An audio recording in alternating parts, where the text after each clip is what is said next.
Tak poď, ideme sa zoznámiť s touto miestnosťou, tu si ešte asi nebol. Určite nie. Tu z nás nikto nechodí rád.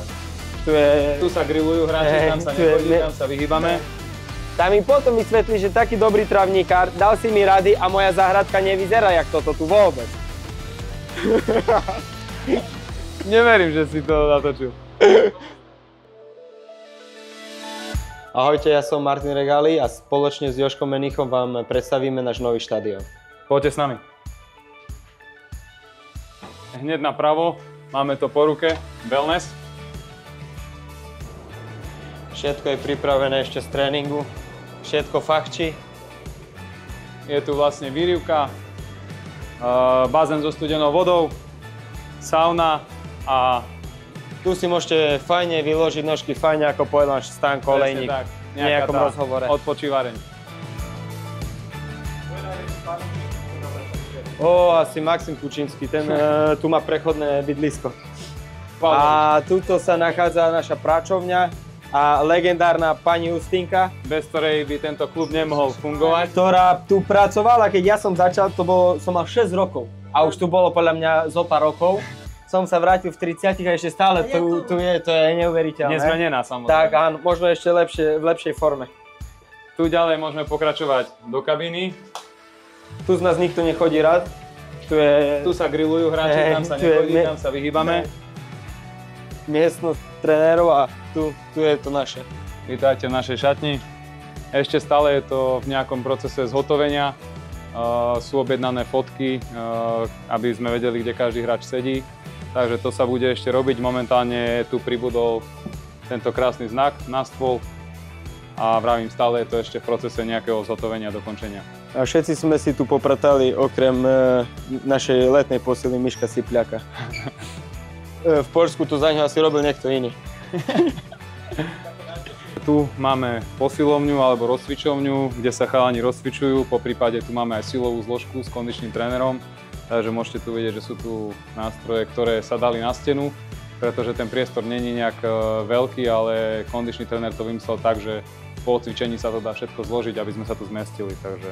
Toto je kráľovstvo Peťa Mokrého, tento má všetko tu na starosti, to je jeho miestnosť. Vie sa tu vyšantiť. Hej. Žiaľ veľmi často, možno častejšie, ak by sme chceli. Tu napravo je znovu miestnosť fyzio alebo masérov. To je tiež veľmi obľúbená miestnosť Maxiho Kučinského. Ten je tu varený, pečený, rozmýšľame, že sa mu doobjedná aj masér. Takže tu sa chalani dávajú dokopy, robia sa tu tejpy pred každým tréningom alebo zápasom, takže tu sú chalani, ktorí sa o nás starajú po zdravotnej stránke. Či už pred alebo po tréningu. Tu máme nejaký výrobník ľadu, ktorý je takisto potrebný na všetky tie procedúry, ktoré absolvujeme. A ďalej vám môžeme ukázať ešte sprchy a záchody. Tu máme ešte jednu takú ľadovú kaďu, ktorú máme stále k dispozícii. Aj momentálne, keby ste si to chceli skúsiť, výrobník funguje. Ešte stále je zapnutý. Takže to sú ďalšie priestory, ktoré využívame denne. Či už na regeneráciu, alebo na osobnú hygienu. Tak ďalej ideme na ihrisko. Tu si hráči udeľujú možno posledné pokyny a nejaké tie hecovačky.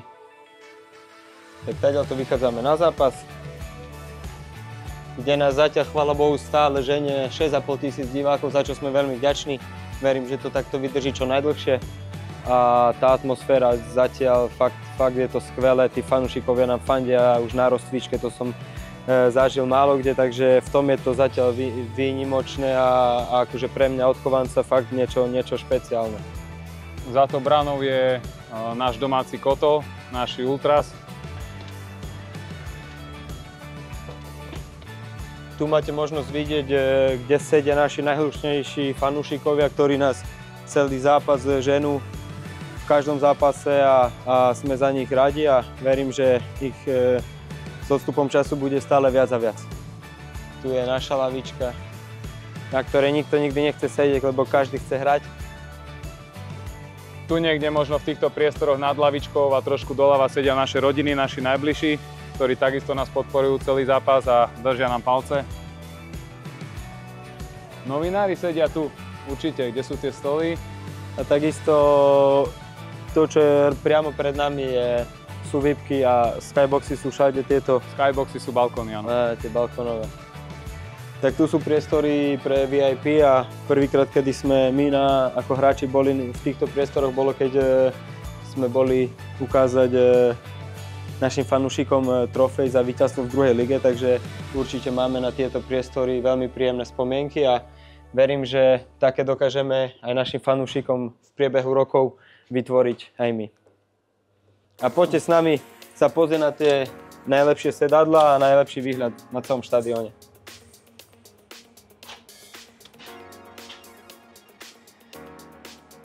Tak momentálne sa nachádzame v chodbe, kde sa ide do skyboxov. Na stenách ešte nevisí nič, možno je to tiež ešte v procese, alebo sa čaká na náš nejaký úspech. Takže poďte sa pozrieť, kde sedia vlastne naši majitelia, prezidenti a tí najvyšší členovia z klubu.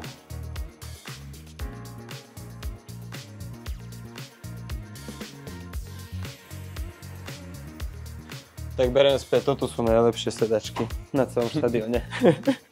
Si sa uponáhľal, nie? Prvoplánový.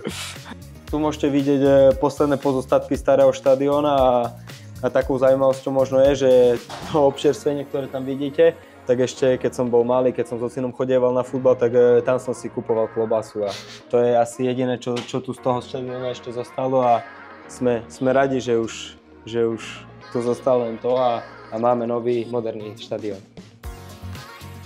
Tak poďme, že ideme sa zoznámiť s touto miestnosťou, tu si ešte asi nebol. Určite nie.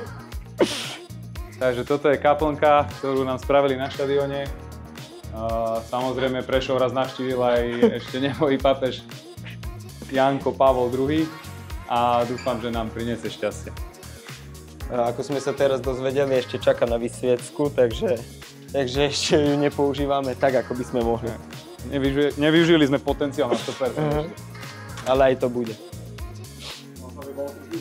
No presne, to mi šlo hlavou. Toto, hej. Na tom sme mohli troška zapracovať. Takže nie naša chyba, to je. Tam mi potom vysvetli, že taký dobrý travníkár, dal si mi rady a moja záhradka nevyzerá jak toto tu vôbec. Nie, Draganko, klobúk dolu pred vašou robotou, každý jeden super vlastne, čo tu bol, takto chválil, v akom je to stave, takže naozaj klobúk dolu a tá robota je čo najdlhšie vydrží. Takže naša prehliadka sa blíži ku koncu. Chcem vám poďakovať, že sme mali možnosť vám ukázať naše priestory na našom novom krásnom štadióne. A verím, že sa na ňom čo najčastejšie vidíme a čo s najlepšími športovými úspechmi a výsledkami, takže verím, že tí Prešovčania si stále nájdu cestu na tento krásny štadión a že nás budú hnať tak ako doteraz.